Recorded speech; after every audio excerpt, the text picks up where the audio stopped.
नमस्कार, प्रणाम। मैं सतवीर सिंह, आप देख रहे हैं आरटीआई बिहार न्यूज़।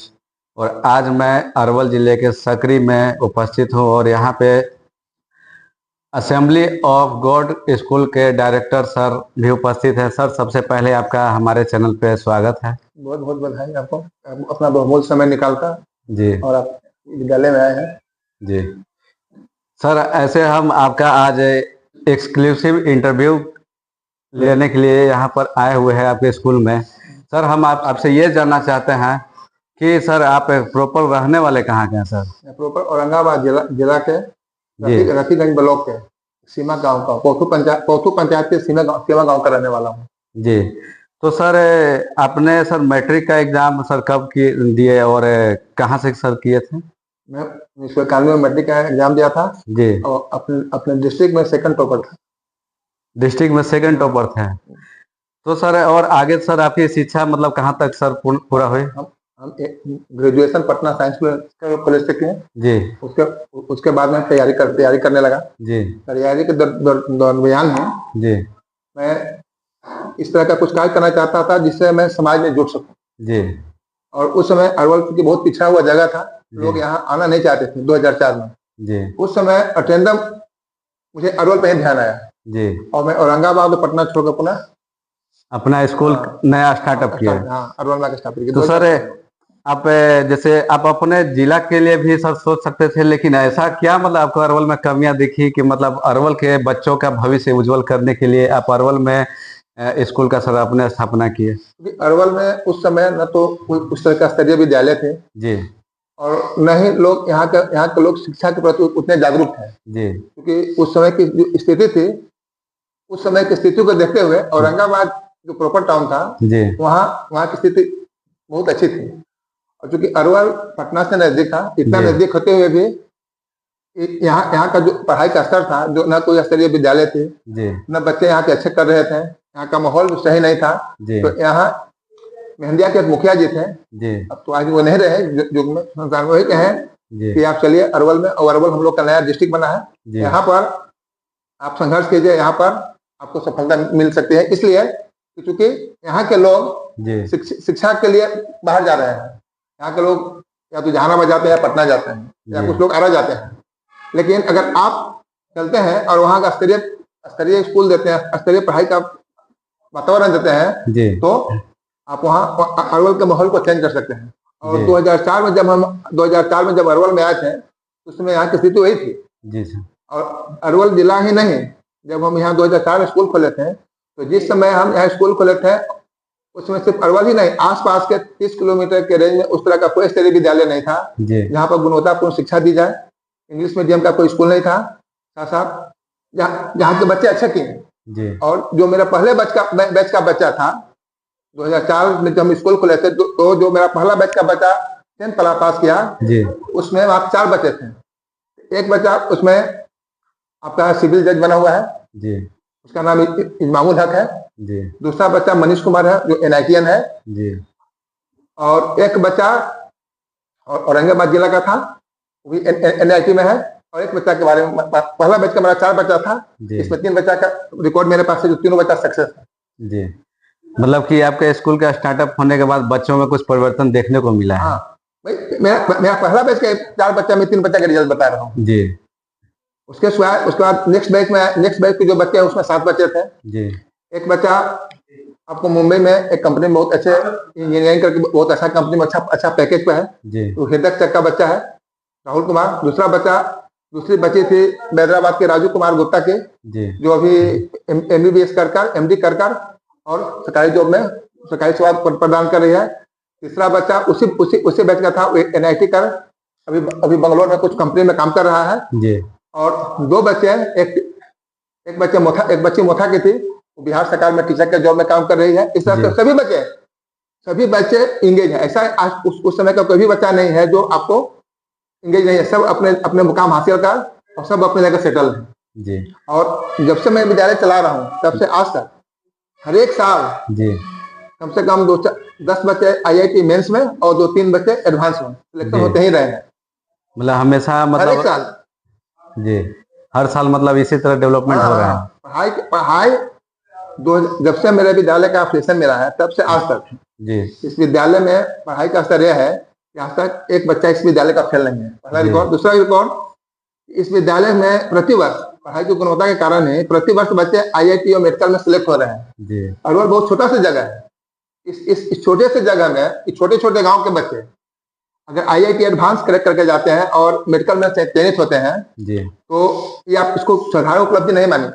जहाँ पर शिक्षा से लोग दूर भागते थे, वहाँ के बच्चे IIT और NIT कर और मेडिकल कर, नीट क्वालिफाई कर और डॉक्टर इंजीनियर बन रहे हैं या जज बन रहे हैं, वो साधारण उपलब्धि नहीं है। जी सर। सर जैसे आपने 2004 में स्कूल का उद्घाटन किए थे अरवल में, तो सर उस वक्त सर आपके साथ में किन किन कठिनाइयों का सामना सर करना पड़ा होगा? देखिए उस समय क्या था ना कि यहाँ पर तो न तो स्तरीय शिक्षक मिल पाते थे जी अरवल के नाम पर। जो बाहर से टीचर भी आते थे वो अरवल को जानकर भाग जाते थे। जी अरवल का नाम सुनते ही भाग जाते थे। सर ऐसा क्यों? ऐसा क्यों कि एक बार 2005 की घटना बता रहे हूँ। जी एक ठाकुर जी थे हमारे पास, टीचर आए थे मुजफ्फरपुर से। जी आए तो उनको प्रचार में गए हमारे यहाँ। जी तो प्रचार में गए, उनको बाथे लक्ष्मणपुर बाथे प्रचार में गए। जब उनको पता चला कि यही वो जगह है जहाँ पर इस तरह की घटना घटित नरसंहार हुए थे, जी उसके बाद वो नेक्स्ट डे ही इस विद्यालय को छोड़ के चले गए। बहुत अच्छे जो शिक्षक थे। जी वैसे एक नहीं, वैसे बहुत से लोग आए तो सिर्फ उस समय अरवल का नाम सुनकर बाहर के लोग भाग जाते थे। और चूंकि अरवल में लोकल स्तर पर उस तरह के अनुभवी और जो शिक्षक नहीं मिल पाते थे जो इंग्लिश मीडियम में बच्चों को शिक्षा दे सके। जैसे उस समय टोटल स्कूल बाहर के शिक्षक पास था, टीचर आते थे, कुछ दिन रहे चले जाते थे। न तो उसमें बिजली थी, समस्या यह था कि बिजली नहीं थे, बाहर के लोग आकर आराम खोजते थे, न बिजली मिल पाती थी, न यहाँ के मार्केट की कैपेसिटी ऐसी थी तो उनके योग्यता के उनको पेमेंट दिया जाए। लेकिन विद्यालय उनसे उनको प्रेम के द्वारा वशीभूत कर उनको चाहता था कि लंबे समय तक वो रहे यहाँ विद्यालय में कि बच्चे का उत्तरोत्तर विकास हो। और वही शिक्षक, उन शिक्षकों का योगदान ही है कि विद्यालय आज तक यहाँ पहुंचा है। जी मतलब संघर्ष करते करते मतलब ये स्कूल आगे विकास करते गया और बच्चे जो है डेवलपमेंट होते हुए और साथ में मतलब सरकारी जॉब भी पाने का रुचि रखे हुए हैं, है ना? आज के डेट में भी इस विद्यालय में जी पूरा एकेडमिक जो एटमॉस्फेयर है, जी जो पढ़ाई का वातावरण है वो कॉम्पिटिटिव है। जी आप हमारे स्कूल का जो वार्षिक रिजल्ट आएगा तो आप कभी आके देखिएगा, पॉइंट में बच्चे आगे पीछे होते हैं। जी पॉइंट में 1-2 नंबर नहीं, पॉइंट 1-2 में बच्चे का डिवीजन आगे पीछे हो जाता है। इतना संघर्ष करा है। जी और सिर्फ यहाँ ही नहीं, बोर्ड में भी स्थिति है। हमारे स्कूल के बच्चे का बोर्ड में भी स्थिति है। जी सिर्फ स्कूल के परीक्षा के लिए नहीं हम बता रहे हैं, बोर्ड में भी स्थिति है कि बच्चे 1 पॉइंट 2 पॉइंट आगे पीछे हो जा रहे हैं। तो और साथ साथ ये विद्यालय आज के डेट में जी भारत सरकार का स्कीम है श्रेष्ठा स्कीम, उस स्कीम के तहत चयनित है। अच्छा। उस स्कीम में क्या है कि जो गरीब तबके के मेधावी बच्चे हैं जी वो सिर्फ एसटी कैटेगरी के बच्चों के लिए है। वो स्कीम है जो मेधावी बच्चे हैं उनका भारत सरकार एक टेस्ट लेती है, NTA के माध्यम से एक परीक्षा होती है और जो बच्चे क्वालिफाई करते हैं उन बच्चे का यहाँ एडमिशन होता है। उसमें बिहार के मात्र 3 स्कूल, बिहार में मात्र 3 स्कूल सिलेक्टेड है। एक पूर्णिया में विद्या विहार, पटना में उषा मार्टिन और तीसरा से अरवल में assembly of God school of education. ये सिर्फ स्कूल के रिजल्ट पास है, क्योंकि हमारे स्कूल रिजल्ट इस तरह का है इसका बोर्ड में, उसके आधार पर इस विद्यालय को चयनित किया गया है। जी और ये एडमिशन 9th के बच्चे, 9th जो 8 बच्चा पास करता है उसको 9th में एडमिशन होता है और जो 10th पास करता है उसको 11th में एडमिशन होता है। उसका पूरा खर्च भारत सरकार देती है। तो बच्चा को रहना, खाना पीना, पढ़ाई लिखाई, कपड़ा लता पूरा मेंटेनेंस भारत सरकार देती है। उसको गार्जियन का कोई खर्च नहीं है, लेकिन उसका शर्त क्या है, वो NTA के तहत सिलेक्टेड होना चाहिए। जी विद्यालय का ये भी एक्सीडेंट ही है और सिर्फ SC बच्चे के लिए है और उसके जिनके फादर की इकोनॉमिकल कंडीशन सही नहीं हो, सिर्फ SC कैटेगरी का। जी सर, और अदर जो कास्ट के जो लोग हैं सर उनके लिए सर क्या कुछ? उसके लिए तो RTA के तहत जो राइट टू एजुकेशन है उसके तहत 25% सीट रिजर्व है। जी उसका भी एडमिशन चालू है, अभी गार्जियन आ रहे हैं, ले रहे हैं। हमारे पास 20 सीट उसके लिए रिजर्व है, वो तो भारत सरकार के ही है। उसके सिवा भी कुछ ऐसे बच्चे हैं जी जो अनाथ हैं जी, जिनका भरण पोषण माँ बाप सही रूप से जमा नहीं है, पिताजी नहीं है या कोई स्थिति ऐसी है कि भरण पोषण नहीं कर सकते हैं। ऐसे बहुत सारे बच्चों को हम लोग पढ़ा रहे हैं जी। जैसे देखिए सकरी गांव है जहाँ हम स्कूल चलाते हैं, यहाँ सकरी गांव है। सकरी में एक अजय कुशवाहा है जी, उनका 2 बच्चा हमारे पास पढ़ता था। एक बच्चा +2 पास कर गया, दूसरी बच्ची पढ़ रही थी, वो बेचारे अस्वस्थ हो गए। इतने अस्वस्थ हो गए कि उनकी स्थिति ऐसी नहीं थी कि विद्यालय में पढ़ा सके। तो उस बच्चे का नाम था नाम उसके बच्चे की मम्मी हमारे पास आई कि सर मेरे बच्चा का नाम काट दीजिए। जब क्लास 3 में पढ़ते थे, हम क्यों नाम कटाना चाहते हैं, तो सर इसके पापा का ऐसा ऐसा तबीयत खराब हो गया है, हम लोग खर्च देने में सक्षम नहीं है, क्योंकि पैसा के कारण आप बच्चा के नाम कटा दे रहे हैं। कहाँ कहीं भी जाएगी तो वो पैसा लगेगा। आप पैसा में आप किताब कॉपी सिर्फ दीजिए, इसको कपड़ा लता दीजिए, इसको बच्चा को हम पढ़ाएंगे। वो बच्ची पढ़ी 10th पास की और अरवल जिला का CBSE बोर्ड में 2nd टॉपर लड़के है जी। उसका नाम अमृता कुमारी है, इसी सकरी गांव के है, जो फ्री ऑफ कॉस्ट पढ़ी है इस विद्यालय में, और CBSE में 2nd टॉपर, डिस्ट्रिक्ट में 2nd टॉपर है वो। जाकर पूछिए, सकरी गांव बगल में है। मतलब कहीं ना कहीं आपके सहयोग से उस बच्चे का भविष्य बन पाया। हाँ, बन पाया। वो आगे तो कुछ करने वाली है लड़की। वो लड़की अगर उसको सही से गाइडलाइन मिले जी, तो जो जितना उसके पास राइटिंग कैपेसिटी है उतना ही उसका स्पीकिंग कैपेसिटी है, उसकी क्वालिटी में कोई कमी नहीं है। और उसके क्लास का जो टॉपर बच्ची हुई सोनाली कुमारी, उससे मार्क 0.6 नंबर आगे लाई है। 0.6 में परसेंट बोर्ड 0.6% बोर्ड में आगे लाई है, ज्यादा नंबर लाई है। 0.6 मतलब 1 नंबर का भी छठा भाग आगे ज्यादा नंबर लाई है। 1 नंबर को अगर 6 भाग में बांटते हैं जी, तो छठा भाग वो ज्यादा लाई है। 0.6 वो आगे है और 0.6 से लड़की 2nd टॉपर हुई। और जो हमारे विद्यालय में क्लास 3 से लेकर 10 तक फ्री पढ़ी है। वही नहीं, बहुत ऐसे बच्चे हैं जो अनाथ हैं, उनके बच्चों को हम पढ़ा रहे हैं। जबकि वो बच्चा नहीं है। अभी हाल ही में गांव है भोजपुर में, वो क्या गांव का नाम परहाप, वहाँ एक टीचर थे बेचारे, अटेंडम वो क्या बोलते हैं, छठ के दरमियान उनका अटेंडम ध्यान हो गया जी। उसके फादर नहीं रहे, हम लोग को पता चला, हम लोग गए वहां पर। उसके बाद जब वो आए वहां से, जब उनका दाह संस्कार होकर आया, हम उनके घर पर गए मिलने, दोबारा मिलने गए। उनके परिवार को कहे कि बच्चे को पढ़ाए, उनके बच्चा और बच्चे दोनों भी पढ़े। उनको कहे कि इस बच्चे को पढ़ाए, छोड़ाइएगा नहीं, इसको फ्री ऑफ कॉस्ट हम इस विद्यालय में पढ़ाएंगे जब तक वो बच्ची पढ़ेगी। और साथ साथ वहां से शहर के वीडियो साहब हमारे पास कॉल किए थे जी, देखिए इनके साथ ऐसी ऐसी घटना घट गई है और इनको आपसे इनका सहयोग चाहिए। हम कहते सर आप तो आज कर रहे हैं, हम इनको उसी समय कह दिया था कि हमारे तरफ से पूरा सहयोग है। सर हम विद्यालय से पैसा कमाने का तरीका नहीं है, समाज में जो कमी है या जो उस तरह से पीछे हुए, पैसे का भाव में जो आदमी पिछड़ रहा है, उसको आगे बढ़ाना भी हमारा दायित्व है। अब इसी क्रम में उनके पास हम गए थे और उनको कहे जैसे आपका बच्चा, आप अपने बच्चों को कंटिन्यू भेजते रहिए। और अभी भी वो बचा रहा है, अभी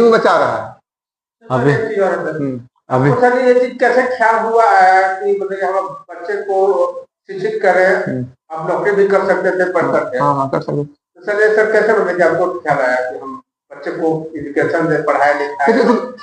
हम जब से पढ़े हैं अरवल जिला के एक स्कूल था, उसमें में बाल विकास विद्यालय जी, उस समय का उन्नामी स्कूल था।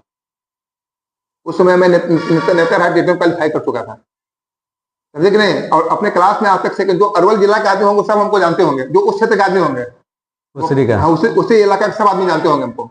जब हम पढ़ते थे आज तक क्लास में 2nd हम नहीं आए थे। और पढ़ाई के दरमियान जब हम आगे निकले तो हमको लगा कि अगर हम नौकरी करेंगे तो सिर्फ हम अपना देखेंगे, अपने परिवार भाई बहन या अगल बगल के लोगों को हमको कोई मतलब नहीं रहेगा, क्योंकि हम अपनी नौकरी में बिजी हो जाएंगे, अपने लाइफ में बिजी हो जाएंगे। तो ऐसा कुछ काम किया जाए जिससे मतलब अपने के साथ साथ और लोगों से भी संपर्क बन सके और दूसरों के लिए भी काम कर सकें।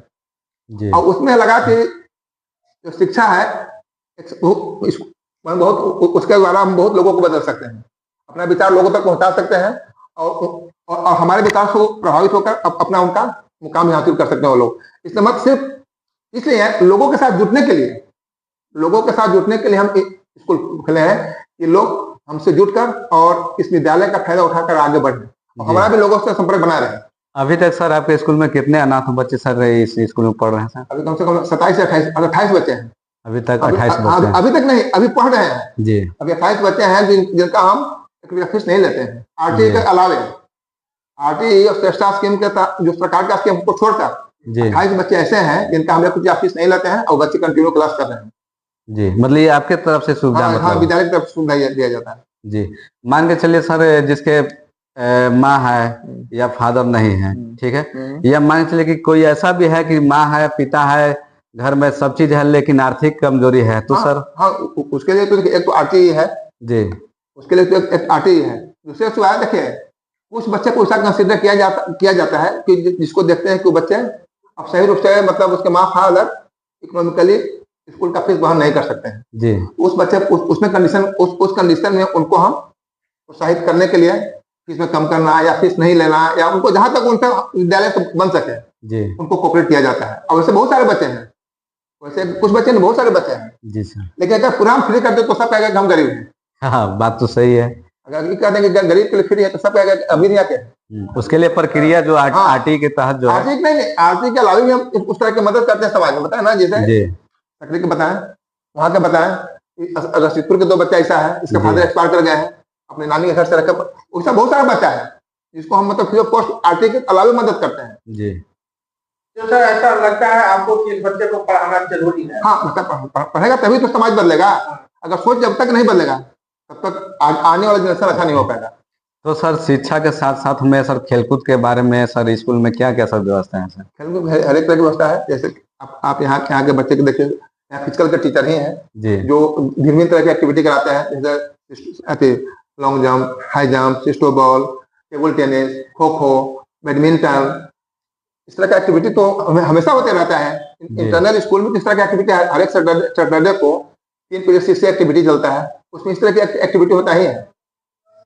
तो सर जैसे शिक्षा में क्या बोलते, शिक्षा के साथ साथ जैसे खेल कूद का भी सर बहुत ज्यादा इसको मतलब मान्यता दिया जा रहा है। तो सर क्या मतलब है आपके स्कूल के भी बच्चे मतलब बाहर तक मतलब खेलने जा रहे हैं कि नहीं?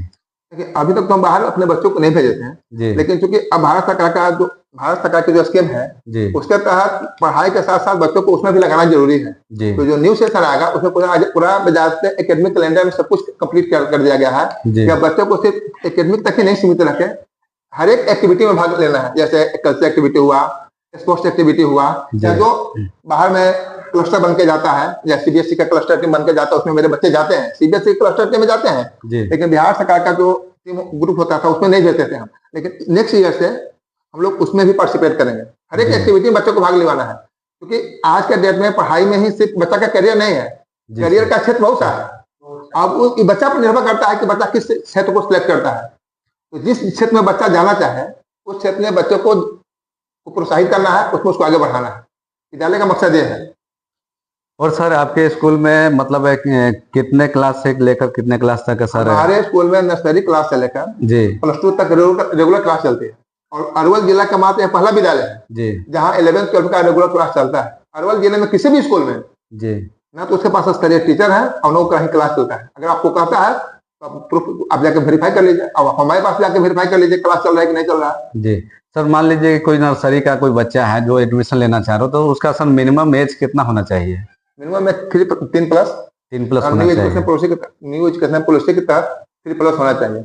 जी तो सर ऐसे मान लीजिए जो छोटे बच्चे जो होते हैं उनके एक्टिविटीज के लिए सर क्या क्या मतलब आपके स्कूल में व्यवस्था रखा गया है? इंडोर बहुत सारा गेम रखा गया है ना बच्चे की एक्टिविटी के लिए, छोटा छोटा बच्चों को अति करने के लिए बहुत सारा इंडोर फैसिलिटी है। जी जैसे बहुत सारा टॉयज है, बहुत तरह का बच्चों को, जैसे छोटे छोटे बच्चे जो आते हैं हमेशा रोने लगते हैं, जी उनको अति करने के लिए, मन फुसलाने के लिए। फुसलाने के लिए, मन लगाने के लिए छोटा छोटा टॉय है, जी कुछ म्यूजिकल इंस्ट्रूमेंट है। इसके सारे बच्चे धीरे धीरे उसमें क्या होता है, रमने लगते हैं, एक्टिविटीज बढ़ते जाता है क्या? और उसके बाद वो धीरे धीरे 8 दिन 7 दिन वो स्कूल में रहने लगते हैं, रोना फिर बंद करते हैं। उसके बाद उनको एक महीना 1.5 महीना उसी में लगाया रहते हैं कि बच्चा स्कूल आने के लिए ललायत है। जब बच्चा रेगुलर स्कूल आने लगता है, जब घर पर नहीं होता है, तो धीरे धीरे जो बच्चा प्राइमरी स्टेज का है उसको डॉट वगैरह का ज्ञान कराया जाता है। उसके बाद कर्व कराया जाता है। उसके बाद धीरे धीरे वर्ड लिखने के लिए सब लेटर लिखने के लिए बताया जाता है। जब लेटर लिखने लगा तो फिर अपना धीरे धीरे आगे आगे बच्चा करने लगता है। जी सर अभी तक सर आपके स्कूल में कितना सर शिक्षक हैं टोटल? अभी 32 शिक्षक है। 32 शिक्षक हैं। तो सर और आपके स्कूल में आगे सर क्या डेवलपमेंट इस स्कूल में करने जा रहे हैं सर? इस स्कूल में डेवलपमेंट तो देखिए, स्कूल तो एक ऐसा प्रक्रिया जो हमेशा उत्तरोत्तर इसमें डेवलपमेंट चाहिए जी, क्योंकि अगर रुक जाइएगा तो फिर स्कूल चलेगा ही नहीं, क्योंकि समय के डिमांड के मुताबिक आपको हर एक चीज चेंज करना है। जैसे 2013 में हम लोग जब इस लोकेलिटी में कहीं नहीं था, तो हम लोग 2013 में सभी, मेरा जितना स्कूल है, मेरा स्कूल में जितने भी रूम है सब में स्मार्ट क्लास लगा हुआ था। तो 2013 में जब लोग अरवल जैसे क्षेत्र में जब स्टार्टअप हुए किया था, लोग जानते नहीं थे स्मार्ट क्लास क्या होता है। उस समय हम टेक्नोलॉजी से पूरा स्कूल परिपूर्ण था। अब आज के डेट में सब कम से कम 6-7 रूम में डिजिटल बोर्ड लगा हुआ है। उसके बाद हम लोग एक दो अभी नेक्स्ट सेशन में क्या बोलते हैं उसको सेटअप कर रहे हैं डिजिटल बोर्ड के साथ, कैमरा के साथ, कि जैसे कोचिंग में बड़ा कोचिंग में पढ़ाई होता है, बच्चे को मोबाइल पर जाता है तो मोबाइल वाला सिस्टम नहीं रहेगा, लेकिन डिजिटल बोर्ड उस तरह से रहेगा कि हमारे पास पूरा क्या हम आपको पढ़ाएं, आपके बच्चे का पूरा रिकॉर्ड मेरे पास रहेगा जी। क्योंकि बच्चा को मोबाइल, हम गार्जियन को मोबाइल देने के लिए नहीं कहते हैं, मोबाइल दीजिएगा आपका बच्चा पढ़ेगा ही नहीं। जैसे देखिए एक और बता रहे हैं, हमारे बहुत सारे बच्चे दिल्ली बम्बे कोटा 10th पास करके गार्जियन को दिग्भ्रमित करके भेजा देते हैं कि पापा वहां जाएंगे किस तरह से पढ़ेंगे, मम्मी वहां ऐसे पढ़ेंगे, उस तरह का माहौल है। लेकिन हम इस चीज को अनुभव किए हैं क्योंकि हम भी 20 वर्ष से 22 वर्ष से स्कूल चला रहे हैं, हमको इतना जरूर अनुभव है कि जो बच्चे कोटा बम्बे जाते हैं उसमें से 98% लड़का फ्लॉप कर जाता है। इसको हम आज नहीं, हम इन तरह के रिकॉर्ड बता रहे हैं कि जो बच्चा कोटा गया, हमारे स्कूल का बच्चा जो डिस्ट्रिक्ट टॉपर था, वो 70% में मार्क्स नहीं ला सका, 60% में मार्क्स नहीं क्रॉस किया कर सका। जो डिस्ट्रिक्ट टॉपर था सीबीएसई में 97% बोर्ड में परीक्षा लाया था 10th में, वही बच्चा कोटा जाकर और 60% भी क्रॉस नहीं कर सका। आप बताइए कि कहाँ असर है पढ़ाई का। ऐसा नहीं कि कोटा नहीं पढ़ाता है, हम ये नहीं कर रहे कि बाहर पढ़ाई लेकिन आपका गाइडलाइन भी बच्चा को नहीं मिल पाता है, बच्चा फ्री हो जाता है आपसे, आप समझ ही नहीं पाते कि मेरा बच्चा वहां क्या कर रहा है नहीं कर रहा है।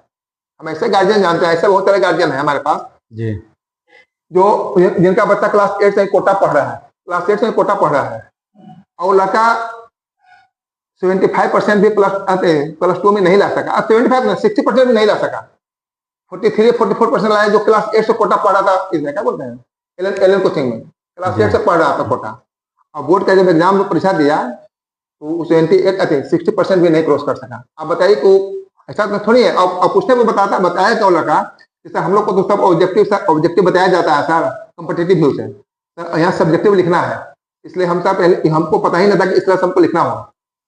हमारे एक रिलेटिव है, उनका बच्चा वहाँ कोटा पढ़ता था, इसलिए हमको हम बताते थे। तो इसलिए बता रहे कि देखिए स्कूलिंग ज्ञान जो है ना वो कंटिन्यू जब बच्चा स्कूल में रहेगा 1 से लेकर +2 करने के बाद उसको इंजीनियर बनाना है या डॉक्टर बनाना है, उस +2 का जब स्टेज ज्ञान हो जाएगा उसके बाद वो कोटा दिल्ली बम्बे जहाँ भेजना है भेजिए। +2 के 10th के बाद अगर भेजते हैं तो 90% मान के चले कि आपका बच्चा बहुत सक्सेस करने वाला नहीं है। इस चीज को हम नहीं करें, आप बहुत लोग समझिए कि बड़े बड़े बिल्डिंग में एसी लगा दें कोचिंग में, उससे बच्चा आपका नहीं पढ़ेगा जी, जब भरा में पढ़ पड़े हुए हैं, जब तक उसको कोचिंग में तो क्या है ना कि कोचिंग वाला आपको बच्चा को देखने के लिए तैयार नहीं, उसको हिम्मत नहीं कि डांटेगा एक बोलिए, और पक्का बच्चा पढ़ रहा नहीं पढ़ रहा क्या पढ़ रहा है उसको बस सिलेबस समाप्त करने मतलब है। सिलेबस समाप्त हो गया, कोचिंग वाला फ्री हो गया, उसके बाद आप समझिए कि आपका बच्चा क्या किया नहीं किया। इसलिए बच्चा को एकदम इतना जरूर रखिए कि 10th के बाद 11th 12th स्कूल ही कहीं ना कहीं स्कूल में करवाइए। 11th 12th तक कहने का मतलब यह है हुआ सर कि मतलब जब बच्चा का जब शुरू से जब आप स्कूल में जिस स्कूल में डाले हैं उस स्कूल में लास्ट 12th तक वहां तक करवाइए। अगर 12th तक का व्यवस्था अगर मान के चलिए कि अगर इस बीच में इस स्कूल से कहीं दूसरे स्कूल में शिफ्ट करते हैं तो बच्चा का जो भी शुरू से जो पढ़ाई किया वो फ्लो रुक जाता है, फ्लो रुक जाता है, फ्लो अप हो जाता है, फ्लो रुक जाता है उसका। जी जी। जैसे इस इन्वायरमेंट में बच्चा रह रहा है, उस इन्वायरमेंट में सब कुछ जान रहा है, तो दूसरे जगह जाएगा तो उसको तो वहाँ का समझना होगा, टीचर को समझना होगा, बच्चे को फ्रेंडशिप को समझना होगा, तो एक लगाव जो होता है ना तो रुक जाएगा ना कि वो कंटिन्यू आप बढ़ रहा है और आप रुक गए, और रुकने के बाद आपको सोचना है कि कैसे आप आगे बढ़े, तो दोनों में अंतर हो जाता है। जी सर, आप अरवल के अभिभावक और दर्शकों से सर आप क्या कहना चाहते हैं? देखिए पहले आप अपने बच्चे के एडमिशन कराने के पहले सबसे पहले गार्जियन का काम होना चाहिए कि अभिभावक के नाते कि आप अपने विद्यालय का चयन कीजिए कि जहाँ मेरे बच्चे का वो गुणवत्तापूर्ण शिक्षा मिल रही है कि नहीं मिल रही है। जी, गुणवत्तापूर्ण शिक्षा का मतलब क्या है, आप कैसे जाएंगे कि कोई सब स्कूल कदा की गुणवत्तापूर्ण पढ़ाएंगे, तो उसका ट्रैक रिकॉर्ड देखिए कि स्कूल का रिजल्ट क्या है। इंटरनल रिजल्ट नहीं, आप बोर्ड का रिजल्ट वेरीफाई कीजिए कि बोर्ड में उस स्कूल का रिजल्ट क्या है। लेकिन उसके बच्चे मार्केट में कितने उसका सक्सेस रेट है, मार्केट में कितना बच्चे उसका सक्सेस किए हुए हैं अभी तक। फिर देखिए वहाँ के एकेडमिक एटमोस्फेयर क्या है, टीचर की क्वालिटी क्या है, उनकी गुणवत्ता क्या है, समय पर सिलेबस पूरा होता है कि नहीं। आज के डेट में स्थिति ऐसी है कि 50% स्कूल का सिलेबस भी नहीं समय पर पूरा होता है। तो अगर इस सब चीज को ध्यान नहीं दीजिएगा, सिर्फ दिखावटी हवा में चल जाएगा, इस चीज को मान के चलिए कि आने वाला समय आपका बच्चा सक्सेस नहीं करेगा। इसलिए नहीं करेगा कि जिस बच्चा का सिलेबस अप टू डेट नहीं है, स्तरीय टीचर नहीं है, एकेडमिक एटमोस्फेयर सही नहीं है, स्तरीय बुक नहीं लगा हुआ है। बहुत स्कूल ऐसे हैं जहाँ स्तरीय बुक भी नहीं लगा पाते हैं वो लोग। तो कैसे अपने बच्चे के आगे बढ़ने के लिए कैसे सोच सकते हैं मेरा बच्चा आगे बढ़ जाएगा। सिर्फ पैसा है, फीस देना ही स्कूल आपका काम नहीं है। गार्जियन का काम ही बहुत जरूरी है कि स्कूल का सही रूप से चयन करें। सबसे पहला काम स्कूल का चयन है। अगर स्कूल आपका सही होगा, आपको आपका बच्चा बिल्कुल सही होगा, क्योंकि वहाँ का इन्वायरमेंट ऐसा होगा, वहाँ का माहौल ऐसा होगा कि आपके बच्चे उसका देखा इसकी जरूर कुछ सीखेंगे। अगर माहौल सही नहीं रहेगा स्कूल का, तो आप लाख कोशिश करते रह जाइए, आपके बच्चे उस रूप से सक्सेस नहीं कर पाएंगे जिस रूप से आप चाह रहे हैं। इसलिए माहौल को पॉजिटिव बनाना स्कूल में जरूरी है, और उसके लिए टीचर होना जरूरी है। टीचर के साथ गुणवत्तापूर्ण शिक्षक होना चाहिए, इनके पास अपने आप क्वालिटी एजुकेशन जो प्रोवाइड कर रहे हैं उस तरह का टीचर कर सकता है। नहीं तो आपका बच्चा आगे जाकर वैसा करेगा ही नहीं, क्योंकि जब तक स्तरीय शिक्षक नहीं मिलेगा ना, तब तक स्तरीय पढ़ाई नहीं होगा। स्तरीय पढ़ाई के लिए स्तरीय शिक्षक जरूरी है। और देखिए आज के डेट में भी हम बता रहे हैं कि हमारे पास, हम अपने स्कूल में 2 IITian को रखे हुए हैं। आज के डेट में स्कूल में IITian का कोई काम नहीं है, लेकिन सिर्फ इसलिए कि हम क्वालिटी एजुकेशन प्रोवाइड कर पाए, इसलिए 2 IITian को रखे हुए हैं आज के डेट में। और अभी पिछले 3 साल से काम कर रहे हैं हमारे यहाँ। यही कारण है कि हर एक साल जो हम कह रहे हैं, हर एक साल मेरा बच्चा IIT और नीट क्वालिफाई कर रहा है, उसके पीछे कारण नहीं है। क्लास 6 से ही हम उसके लिए स्पेशल फाउंडेशन कोर्स देना चालू कर देते हैं कि मेरा बच्चा आगे जाकर अच्छा करे। हाँ, क्लास 6 से फाउंडेशन कोर्स है। आप पूछे जो बच्चा यहाँ पढ़ रहा है, क्लास 6 से ही IIT फाउंडेशन का उसको नीट के लिए कोर्स पढ़ाया जाता है। और हम अपने किसी भी गार्जियन को ये कहते हैं कि आप अपने बच्चा को कभी भी ट्यूशन नहीं भेजिए। ट्यूशन हमारे पास बैन है, लेकिन गार्जियन चुपे भेजते हैं। बहुत सारे गार्जियन भेजते हैं, उनको लगता है कि ना क्योंकि बच्चा दिग्भ्रमित करके रखे हुए हैं, लेकिन हम बताएं कि ट्यूशन भेजिए ही नहीं। ट्यूशन भेज के आपका बच्चा बर्बाद हो रहा है। जैसे हम लोग पढ़ते थे, ट्यूशन आता था सरकारी स्कूल में, पढ़ाई होता था तो ट्यूशन 1-2 बच्चा जाता था। आज प्राइवेट स्कूल खुला, प्राइवेट स्कूल मतलब क्या था कि हम यहाँ पढ़ा रहे हैं तो ट्यूशन की जरूरत नहीं है। अब गार्जियन वहां पर भी ट्यूशन लगा दिए। ट्यूशन से देखिए, ट्यूशन क्या है, रेडीमेड बना हुआ शर्ट पैंट जो ऊपर से पहन लिए। वो अब बच्चा ना तो उस पर लॉजिक सोच सकता है, ना जज कर सकता है, ना उसका कोई कंसेप्ट क्लियर हो सकता है। ये तीनों के लिए बच्चा को अपना क्या होना चाहिए, टेक्स्ट बुक पढ़ना है, अपना जो सब विषय वस्तु उसको सोचना है, और तब उसका रिप्लाई देना है। लेकिन ट्यूशन में क्या होता है, ट्यूशन में आपको नहीं आ रहा है, सर से पूछ लिए, आपको सर बता दिए हैं, आप उसका अनुकूल कर लिए, तो बच्चा का तो थिंकिंग स्किल डेवलप होगा ही नहीं। तो थिंकिंग जब तक वो रिमाइंडर, एक ही चीज को रिमाइंडर नहीं करेगा कि हम बार बार मेरा फॉल्ट कहाँ से आ रहा है। थिंकिंग स्किल डेवलप करने के लिए बच्चा को क्या है ना कि अपना क्या उसको अपना सोचना है, समझना है, तब करना है। ये ना कि टीचर बता दी उससे पास हो जाए, यहाँ पे पढ़ा के होमवर्क मिला, घर में जाकर टीचर बना दे, तो कोई आपका बच्चा कभी नहीं डेवलप करेगा। हम गार्जियन को कहते हैं कि कभी भी अपने बच्चे को, और मेरे स्कूल का जो भी बच्चा टॉप किया है, आज तक ट्यूशन नहीं गया। जैसे बता रहे हैं, पिछला साल बता रहे हैं जी, एक लड़की है यहाँ, क्या बोलते हैं, निशनपुरा, यहाँ पे है, आंखोपुर के बगल में निशनपुरा है, लड़की है। वो 97% मार्क्स लाई थी CBSE बोर्ड में, टॉपर थी। आप पूछे वो कहीं आज तक ट्यूशन नहीं गई। उसके पहले जो लड़का गया था वो भी कहीं ट्यूशन नहीं गया था। जो मेरे स्कूल का जो टॉपर लड़का है वो कहीं ट्यूशन नहीं जाता है। हम कहते हैं कि तुम जो ट्यूशन में समय देते हो, तुम घर पर पूछो, मेहनत करो, अगर समझ में नहीं आता तो क्लास में टीचर से पूछो, और टेक्स्ट बुक जरूर पढ़ो। ये नहीं कि खाली जो टीचर पढ़ाते हैं, टेक्स्ट बुक पढ़ने से क्या होता है ना कि दिमाग थोड़ा खुलता है। टेक्स्ट बुक आज के बच्चा पढ़ता नहीं, तो रेडीमेड पढ़ने वाला समय जमाना आ गया। इसलिए हम टेक्स्ट बुक बच्चा को पढ़ने पर ध्यान देते हैं, और इंग्लिश मीडियम का मतलब उसको बताते हैं कि इंग्लिश कैसे डेवलप करना है। इंग्लिश कैसे डेवलप करना है इसका उसके बारे में उसको कंटिन्यू बताते हैं कि देखो जब तक तुम्हारा इंग्लिश डेवलप नहीं होगा तब तक तुम्हारा कोई विषय डेवलप नहीं हो सकता है। इसलिए इंग्लिश डेवलप करने का टेक्निक उसको बताते हैं कि कैसे इंग्लिश डेवलप करना है। सर, और जैसे जो बच्चे दूर से सर आते हैं उनके लिए सर ट्रांसपोर्ट का भी सुविधा सर आपके अरवल जिला के हर एक पास हमारे पास ट्रांसपोर्ट है। अरवल जिला में जी, आप किसी भी क्षेत्र से आइएगा तो हमारे पास ट्रांसपोर्ट है।